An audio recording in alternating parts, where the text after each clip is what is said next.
আছি, এটি চট্টগ্রামের নিশ্চিত একটি সমুদ্র সৈকত। এই সৈকতটিতে 2018 সালের জুলাই মাসে প্রথম 2জন শিক্ষার্থী নিখোঁজ হন। একই বছরের 2018 সালের জুলাই মাসে একই পরিবারের 3 জন সদস্য একইভাবে নিখোঁজ হয়ে যান। 1 মাসের ব্যবধানে পরপর 2টি হৃদয় বিতারক দুর্ঘটনার কারণে চট্টগ্রামের জেলা প্রশাসন এই বাঁশবাড়িয়া সমুদ্র সৈকতটিকে নিষিদ্ধ ঘোষণা করে। দর্শক, যেহেতু এই সমুদ্র সৈকতটি নিষিদ্ধ ঘোষণা করা হয়েছে, তাই এটির নিরাপত্তা এবং ঝুঁকি সরেজমিন দেখার জন্য আমরা গতকাল অর্থাৎ 21শে এপ্রিল 2024 রওনা দিয়েছিলাম বাঁশবাড়িয়া সি বিচের উদ্দেশ্যে।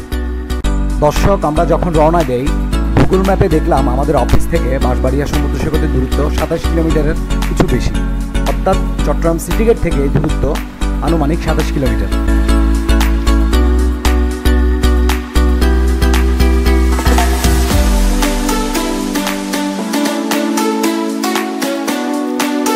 দর্শক, পদ্মায় যে দৃষ্টিনন্দন সড়কটি দেখছেন, এটি মূলত ঢাকা চট্টগ্রাম মহাসড়কের কুমিরা বাইপাস অংশ। দেখতেই পাচ্ছেন রাস্তার দুই পাশে চমৎকারভাবে গাছ লাগানো হয়েছে, যা দেখতেই সত্যি অসাধারণ। তবে আপনাদের জ্ঞাতার্থে একটি বিষয় ইনফর্ম করতে চাই, সন্ধ্যার পরে সড়কের অংশটিতে একাকী কিংবা হেঁটে চলা নিরাপদ না হতে পারে।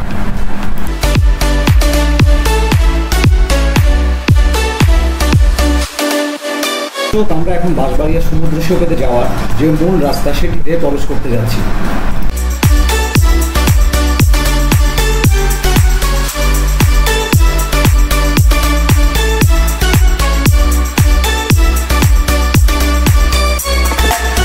দর্শক, অবশেষে আমরা সৈকতে প্রবেশ করতে যাচ্ছি।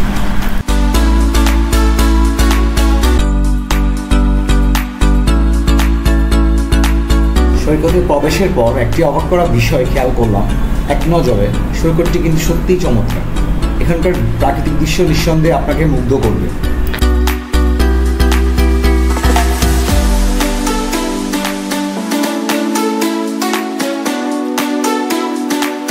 দর্শক, আরেকটি বিষয় আপনাদেরকে অবহিত করতে চাই, চট্টগ্রামের বিচ্ছিন্ন উপজেলা সন্দ্বীপের কাছে বা ফেরিঘাটের সাথে এই সৈকতের একটি যোগাযোগ রয়েছে। এই রুট দিয়ে কিছু কিছু যাত্রী এবং পণ্য ট্রলার ও স্পিডবোটের মাধ্যমে এই পথে আসা যাওয়া করে। যদিও বর্ষা মৌসুমে রুটটি বেশ ঝুঁকিপূর্ণ।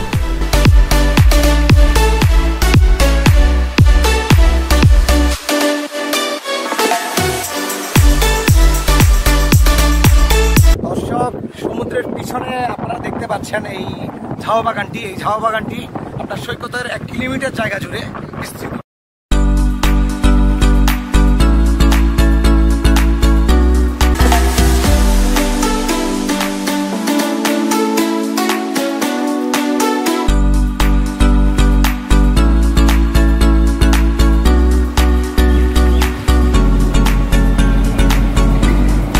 দর্শক, সমুদ্র সৈকতে যখন আসবেন, অনেকে আপনার দুপুর টাইমে আসতে পারেন। তো আপনারা যারা দুপুরের খাওয়া দাওয়া করবেন, ঠিক ঢুকতে যে আমার এই হোটেলটি রয়েছে আপনার, তো আমি ওনার থেকে কি জিজ্ঞেস করবো এখানে খাওয়ার মান কেমন হতে পারে। আমি কি দিই আপনার মনে যদি বলতেন ক্যামেরার সামনে।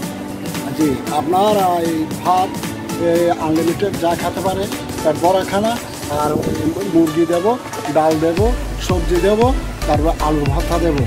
এই সব মিলিয়ে 120 টাকা খালি পেট ভরা খানাগুলো খেতে পারবে, তৃপ্তি মতো খানাগুলো খেতে পারবে। 120 টাকার মধ্যে আপনার যিনি আসবে মানে 120 টাকার মধ্যে খেতে পারবে।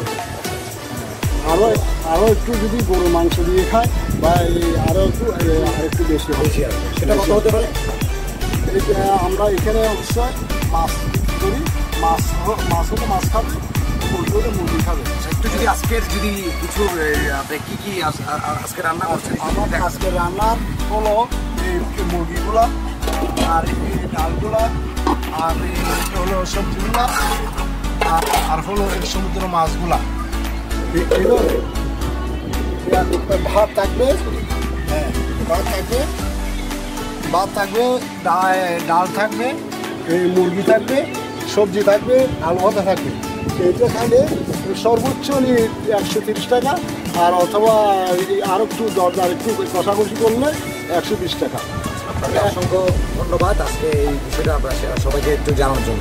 দর্শক, 4 ঘন্টা বাঁশবাড়িয়া সমুদ্র সৈকতে আমরা দেখার চেষ্টা করলাম, মানে সমুদ্র সৈকতটি এখানে নিরাপত্তা ব্যবস্থা কেমন সেটা আমরা বিভিন্নভাবে দেখার চেষ্টা করলাম।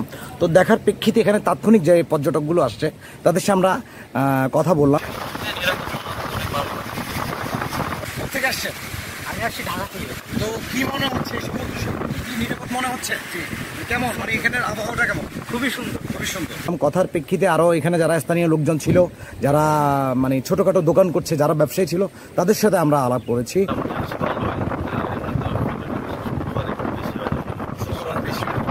এখানে অনেক মানুষ আসে, মানুষের নিরাপত্তা আছে, কোনো কিচ্ছু নাই এখানে, কোনো গন্ডগোল নাই, কেউ কাউকে বড় কথা বলে না। এখানে খুব পরিস্থিতি সুন্দর। যারা আসবে তাদেরকেও ওইভাবে চলাফেরা করবে। যারা বেড়াতে আসবেন তারা এখানে মোটামুটি মানে স্বাচ্ছন্দ্যে ঘুরতে পারবে, সবাই নিয়ে ঘুরে করে ওখান থেকে চলে যেতে পারবে।